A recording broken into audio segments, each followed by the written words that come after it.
ready for a fork. Get forked. Quick, everybody get your forks. All right, welcome to rainy Portland, where we're about to go see the world's largest fork. We're rolling.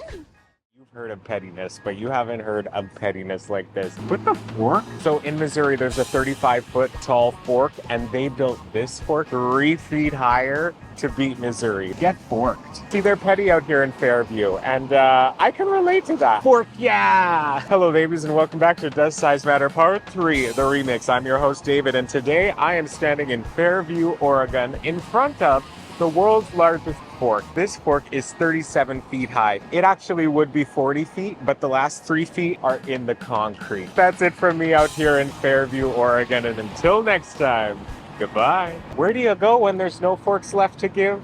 Fairview, Oregon. I'm dressed as this fork's distant cousin, the spatula. The spoon? Are we spooning? Are we forking? I don't know. How unfortunate. There's an F on the top, just in case you forget that it's a fork, in case you forget. This fork was erected in 2022, and the rest is forkstery. Come on, fork chop. Are you forking kidding me? And until next time, goodbye. When in jail. The gays just know how to do stuff. Wow, Amber. Look at us, David. Do you see this as a fork? You can tell it's a fork because of the way it is. So that was the fork. Now, what can you see of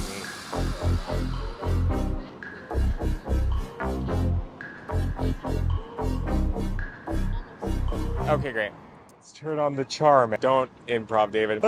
Hello, babies, and welcome back to Does Size Matter Part 3, the remix. I'm your host, David. We are out here in Portland, Oregon, and behind me, you can see the Old Town sign. It's also known as the White Stag sign. PETA.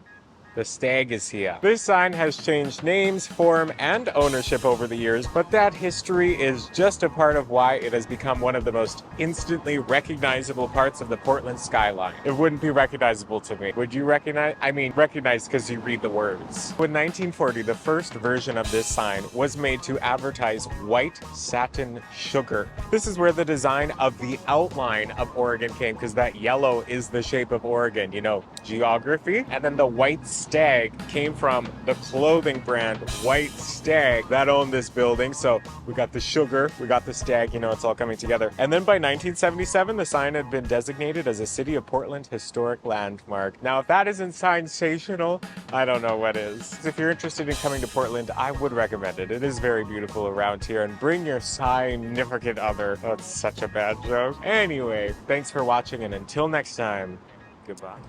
All right. So we walked. And we walked. From Hopscotch because we needed to see the big illuminated bread. And let me tell you, it's big. We're gonna get you a look at the big illuminated bread. Don't you worry, it's coming up right here. Oh, wow. Is that what? Factory. Wow. Bread. Oh, yeah, this is Franz. Look at all the bread pans. They make a lot of bread in there. Look at that. There's the big illuminated bread. That's so cool. I live. That's hilarious. And it's got like the toasty pie on the end too. Portland baked. Jesus, what is making that humming sound? Our last attraction of the day is the big illuminated bread. That is so funny. And there, breathe in the fresh baked bread aroma and wait for the right moment. Hello, ladies, and welcome back to Does Size Matter Part 3, the remix. I'm your host, David They, and this replica loaf, that's hard to say, replica loaf. Tonight, I'm out here in Portland, Oregon, where behind me you can see, you guessed it, the big illuminated bread. Flower power. Perched atop the roof of the Franz bakery, it's a whole how it's made situation in there, is a mighty glowing loaf. A beacon in the Portland rain. Ready or not, here I come. The trick to capturing its illuminated goodness in a photo depends on when you arrive. Pre-squall, dusk, or solar eclipse. Show me what you can do. You better run fast. This replica loaf of sliced, enriched white bread, approximately 20 to 25 feet in length, rotates horizontally on its center axis. Rise so serious. I really loaf this. The lit loaf was added to the building in 1956. Reporting from downtown Portland, Oregon. Thanks for watching, and until the next one, goodbye. There's no need to get angry when you got a loaf this size. It's the yeast of your worries. Serving bread to all of America. Have you seen a Franz loaf before, though? No. Oh, wow. They better make a bigger one. Hey, dolls, we just finished filming, but the very last step is to find somewhere near the big bread. And here goes my sticker, and that will live on forever. And there goes the bread truck. That is so funny. Serving bread to all of America. Have you seen a Franz loaf before, though? I have not. I've never even heard of Franz. No. Oh, wow. But we're at Franz's house. They better make a bigger one then. Oh, he's even got painted toenails. One man's trash is another man's giant troll. Good mythical morning, babies, and welcome back to Does Size Matter Part 3, the remix. I'm your host, David, and today I am out in Portland, Oregon, where you can find Bole Trolle. This nightmare fuel. I can't even say that seriously. Bole Trolle. Did you ever watch Roly Poly Oly? Imagine waking up and this is what you see. Although a rare sight in Oregon, Bole is part of a thriving troll population. Totally. The Danish artist Thomas Dambo has created over 100 trolls in locations around the world. Glory troll.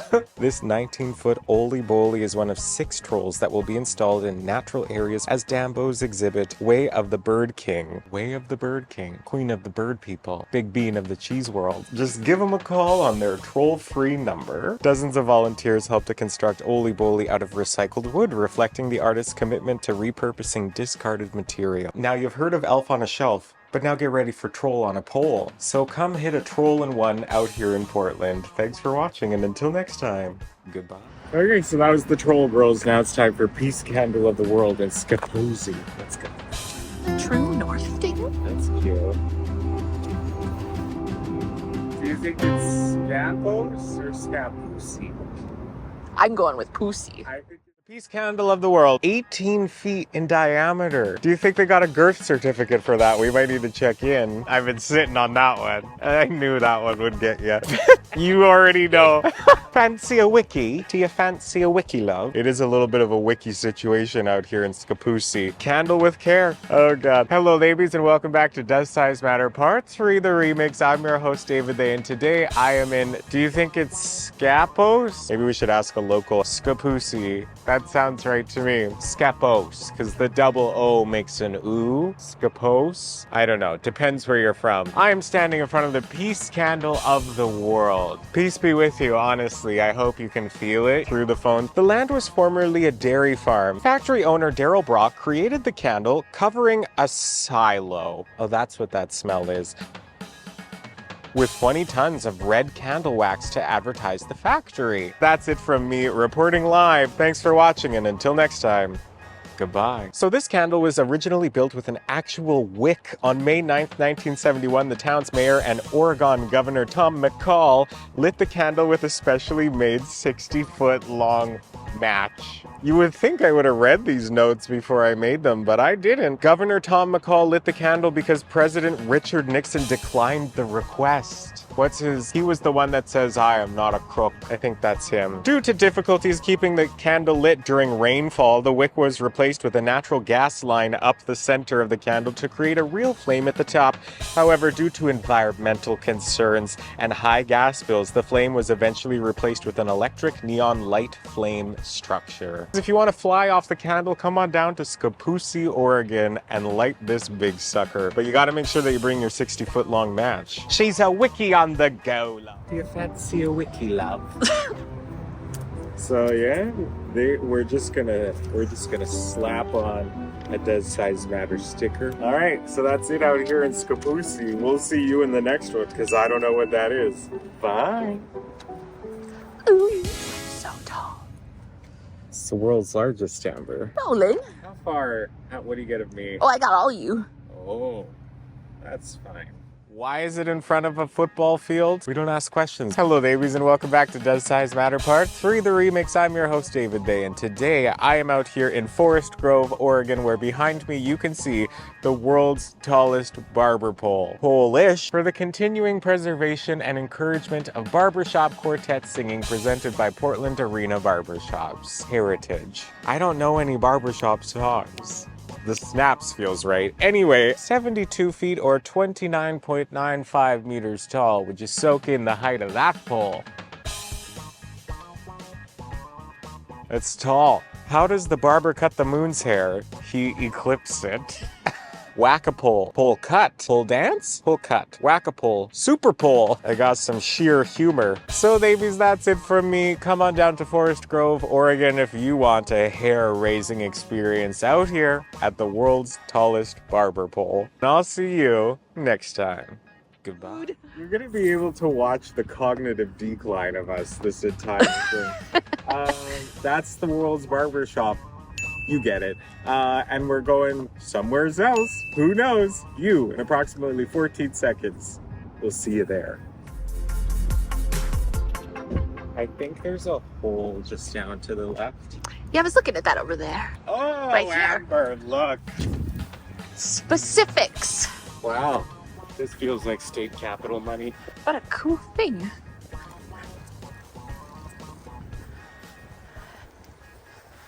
Rolling. Who was the man that went around the globe the first time? Circumference. Hello, ladies, and welcome back to Does Size Matter Part 3, the remix. I'm your host, David They, and today I'm out here in Salem, Oregon, where behind me you can see the acid globe. I wanted to make a joke about the planet not being a globe, but it fell flat. This sphere was originally a large pressurized tank used by the Boise Cascade to hold acids that were used to cook wood chips into pulp. Did you hear about the globe that got pressed flat into vinyl?